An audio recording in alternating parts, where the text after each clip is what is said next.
আসসালামু আলাইকুম গাইস। তো আজকে আমি লাইভে আসলাম যে আপনাদের উদ্দেশ্যে কিছু কথা নিয়ে।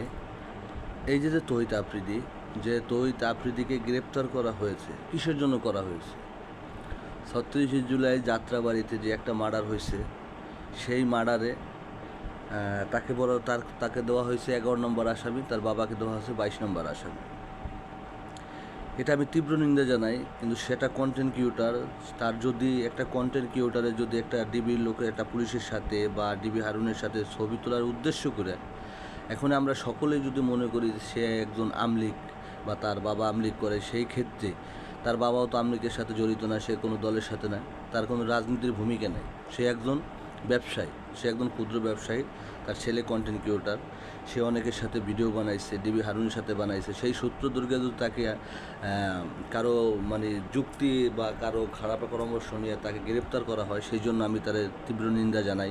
আর এক কথা হলো, আমাদের বিভিন্ন সাহেব কিছু কথা বলছেন, তাতে আমি সহমত দিলাম।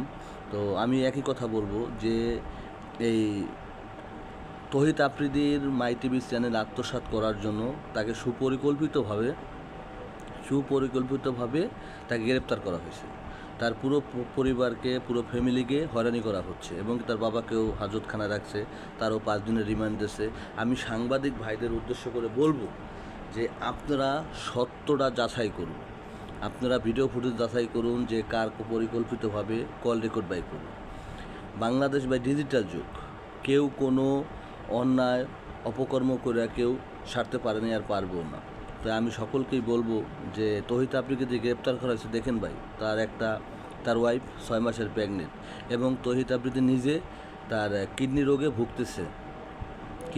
ভুগতেছে। তো আমি বলবো যে আপনারা যাই কিছু করেন, জিনিসটা জাস্টিফাই করে তারপরে করবেন।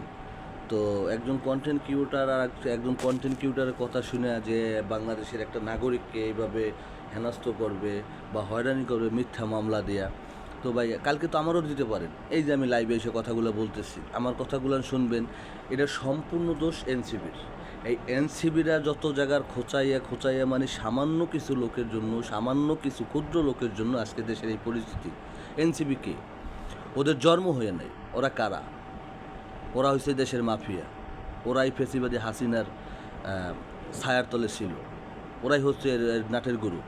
ওদের জন্য আজকে বাংলাদেশে অবস্থা। সামান্য একটা কন্টেন্ট ক্রিয়েটার, তার নিয়ে আজকে সামাজিক যোগাযোগ মাধ্যমে টিভি চ্যানেলে পুরো একটা তোলপাড়। কেন ভাই?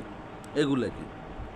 আমি দেশের নাগরিক, আমি যদি আমার মন খুলে একটা কথা না বলতে পারি, আর একজন যদি না বলতে পারে, কে বলবে? আমি তো বলবো, আপনি বলবেন, তাই তো?